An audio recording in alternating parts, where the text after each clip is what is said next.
有沒有人手機裡收藏了一堆影片啊？7天瘦5公斤，如何1年多賺100萬？3分鐘學英文，每天10分鐘改變人生，收藏超過300支，真正看完的大概2支吧。有沒有？我們這個時代最厲害的能力不是學習哦，是收藏。然後呢，今天的經文以西結書33章21到33節，就是在講一群超愛收藏真理的人。背景很簡單，終於有人從耶路撒冷逃出來，帶來一個消息，城真的被攻陷了。大家本來還心存僥倖，結果神之前透過以西結說的預言全部成真。按理說大家應該立刻悔改吧。然後呢，沒有神反而說百姓還是照常聚集來聽以西結講道。注意哦，不是不來，是很愛來。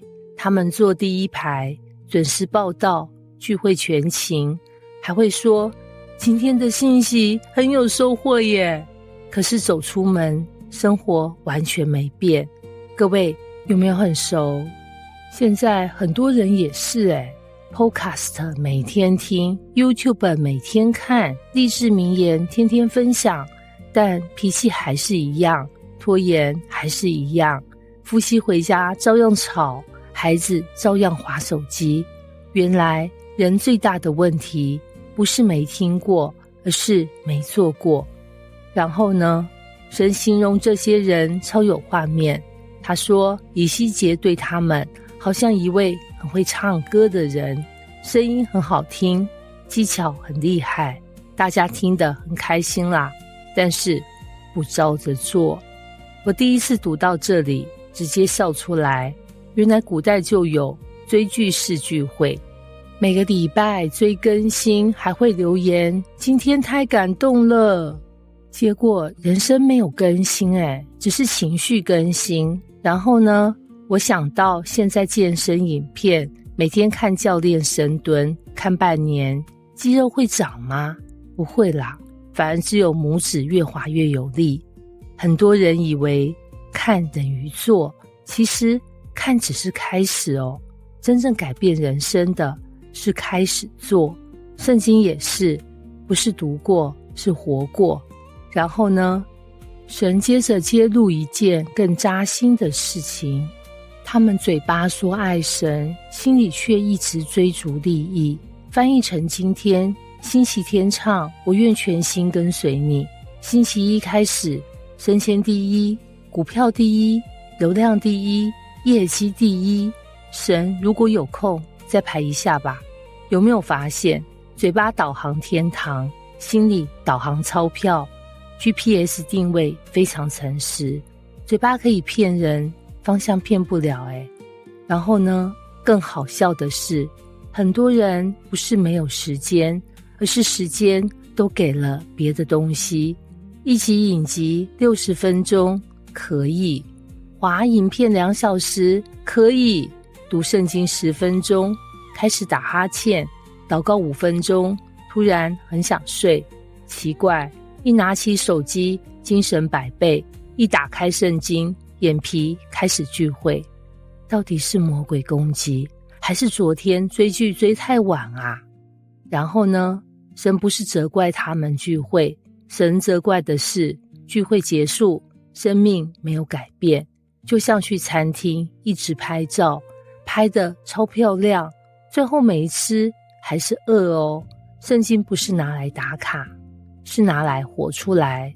真理不是收藏品，是真正要使用的工具。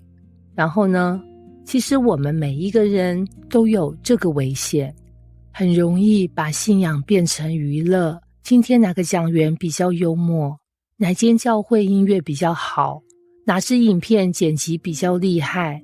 可是如果一直評論菜色，卻從來沒有吃，再高級的料理也救不了飢餓啊。神今天不是問你聽了多少篇，他更想問你活出了幾篇。然後呢，最震撼的是最後一句，神說等事情真的發生，他們就知道先知真的在他們中間。意思就是有一天人終於發現神說的是對的，只是代價很大。很多人也是健康出問題才開始運動，婚姻快破裂才開始溝通，孩子長大疏遠才開始陪伴。人生很多功課不是不能學，而是不要等學費變那麼貴。所以今天神不是要我們增加知識，而是增加行動。因為真正改變人生的不是感動，而是順服；不是聚會裡流多少眼淚，而是聚會後願意改變多少習慣。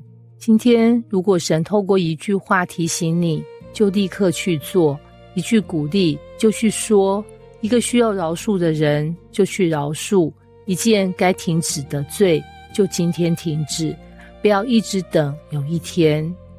因為信仰最有力量的時刻永遠都是今天呢。真正成熟的基督徒不是聽過最多道理的人，而是願意把每一篇道都活成自己生命故事的人。金句：真理真正的價值不是在耳朵裡留下感動，而是在生活裡留下改变。神要的不是聽過很多道的人，而是活出真道的人。